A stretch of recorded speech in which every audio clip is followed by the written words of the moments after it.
Bonjour, donc je vais essayer de vous faire une petite vidéo pour vous montrer comment installer la trace pour la dentelle. Alors d'abord, je rappelle un tissu que l'on plie en deux. Ensuite, on met notre petit modèle sur le tissu et on va utiliser un adhésif pour faire tenir le tout sur le tissu. Donc là, comme je vais faire ma dentelle en blanc, j'ai pris un adhésif bleu. Autre petite astuce, si vous n'avez pas d'adhésif bleu, c'est tout simplement d'imprimer sur une feuille colorée. Alors je vais essayer de faire ça au mieux, pas toujours évident. Donc pour pouvoir ensuite faire ma trace, il va me falloir du fil. Ici moi je vais travailler avec du DMC 80. Alors, si vous le voyez bien. Et puis, du fil à coudre. Et ensuite, une aiguille pour coudre. Donc là, une simple aiguille à coudre. Je peux aussi utiliser soit une ou deux aiguilles. J'essaie de mettre au mieux, c'est ma première vidéo. Une ou deux aiguilles pour pouvoir diriger ma trace, ou alors je peux aussi utiliser un crochet. Donc on va prendre le crochet numéro 1, voilà, un crochet numéro 1, si vous voyez bien, voilà, 1 mm. Donc, première chose à faire, c'est d'essayer d'estimer la longueur dont je vais avoir besoin pour ma trace. Donc pour ça, je vais simplement poser et je vais simuler ma trace. Donc là, c'est à peu près, on ne cherche pas à faire de l'exact. Donc hop, toc, je fais le tour, je reviens. Et ensuite, je fais ça, je reviens.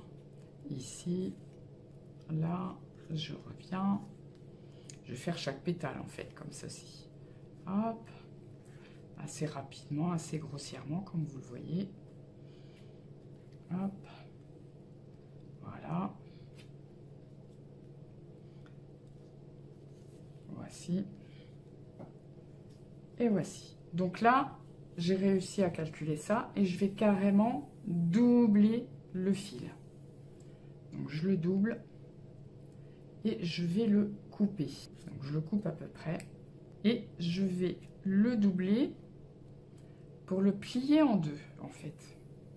Donc je le plie en deux. Surtout je ne l'attache pas parce que je vais avoir besoin à certains moments de le séparer. Et je vais commencer à fixer ma trace. Donc je vais commencer ici en bas. Je vous ai montré sur le modèle le sens de la trace ici. Donc vous voyez que les deux traits rouges, ce sont les deux fils. Et vous avez les petites flèches pour vous montrer le sens dans lesquels j'ai fait, ainsi que des numéros pour vous indiquer à chaque fois les raccords, pour voir le sens dans lequel j'ai travaillé. Donc on va essayer de faire à peu près pareil. Alors il n'y a pas une seule façon de faire la trace, on peut le faire de plusieurs façons. Donc petite astuce quand même, au cas, vraiment pour les débutantes, voire même, moi ça m'arrive de l'utiliser régulièrement pour être tranquille. Pour savoir vraiment tous les combien il vous faut fixer la trace, vous pouvez utiliser, c'est une roulette de couture. Donc comment je fais? Je démarre et je vais suivre le contour de mon dessin. Alors c'est pas toujours évident, on va essayer de faire ça au mieux. Voici, je suis revenue à l'arrière. Je fixe mon fil en dessous. D'abord un petit arrêt, ici. Hop. Voilà. Et ensuite, on passe à travers. Alors ça, c'est le plus dur. Il faut quand même une bonne aiguille. Et là, rappelez-vous, j'ai plié en deux mon fil. Qui fait une boucle. Et je vais passer à travers la boucle pour démarrer. Et je repique exactement dans le même trou. Là, et je vais donc repiquer dans le trou suivant qui me sert de repère un peu. Et là, ce qui est important, c'est de bien repiquer. Vous le voyez, je vous le dégage au mieux. Alors, je ne sais pas si vous le voyez très bien. Je vais essayer de vous l'approcher. Alors, il y a un peu d'ombre. Je vais essayer de vous mettre de la lumière. Voilà, ça y est, j'ai trouvé où il faut que je me mette. Donc, vous voyez, là, ici, je suis dedans. Voilà, je reprends. Je continue de cette façon. Donc, vous avez compris le principe.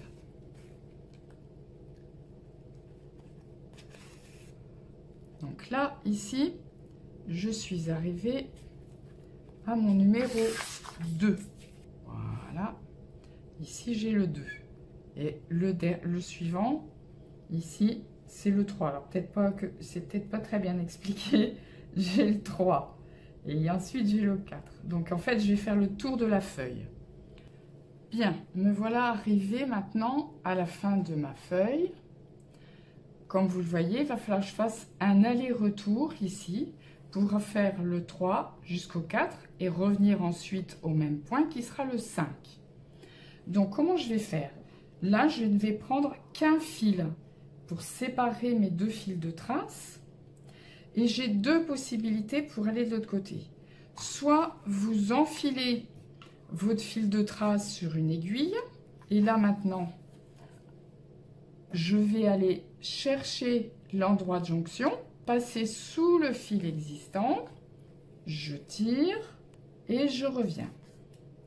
Donc là, vous allez maintenant prendre votre aiguille à coudre. Vous allez tout près du point de jonction, vraiment à côté du point où il y a déjà une couture. Hein. C'est important que vous ayez déjà bien cousu lorsque vous savez qu'il va y avoir un point de jonction. Et maintenant, je vais passer sur le fil aller et retour pour bien le coincer dans la jonction. Donc, vous le voyez, là ici, je le coince vraiment comme il faut. Donc, je passe dedans, je tire bien mon fil et vous voyez que maintenant, mon fil fait un aller-retour et ça fait la jonction. Donc là, maintenant que j'ai fait ça, je vais faire quelques points pour maintenir le tout. Je reprends bien exactement à l'endroit où j'ai séparé mes deux fils, je vais repiquer. Voilà. Attention à piquer sur le côté, hein, pas dans le fil. Donc là, vous voyez, j'ai repiqué ici à l'endroit de la jonction. Alors, pas toujours évident pour moi pour arriver à bien vous le montrer. Voilà. Et je vais repasser sur l'ensemble des fils. Et donc maintenant, j'ai bien mon aller-retour qui a double trace. Ici. Et de nouveau mes deux fils. Donc, je vais continuer. Et là, maintenant, ce que je vais faire, c'est que je vais aller faire le tour. Donc, soit je passe vers la gauche, soit je passe vers la droite. Donc, sur la trace que je vous ai montré, je vais passer vers la droite. Donc, je vais aller jusqu'ici. Je fais tout le tour et je redescends jusqu'à la fleur, la dernière fleur qui se trouve à gauche. Et là, je ferai une trace qui fera un aller-retour ici. Petite chose aussi, si vous n'avez pas de roulette comme j'ai fait tout à l'heure, vous pouvez utiliser aussi un poinçon. Alors là, j'ai un poinçon très basique, mais vous pouvez utiliser les poinçons qui se font actuellement aussi pour la broderie. Et tout simplement, là, vous imprimez comme ça. Parfois, c'est plus facile de le faire à l'avance, de les préparer ainsi. J'essaye de vous le montrer au mieux. Ou d'utiliser une petite planche pour les créer.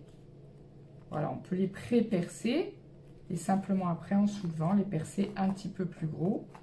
En fait, on reproduit ce qu'elle faisait auparavant sur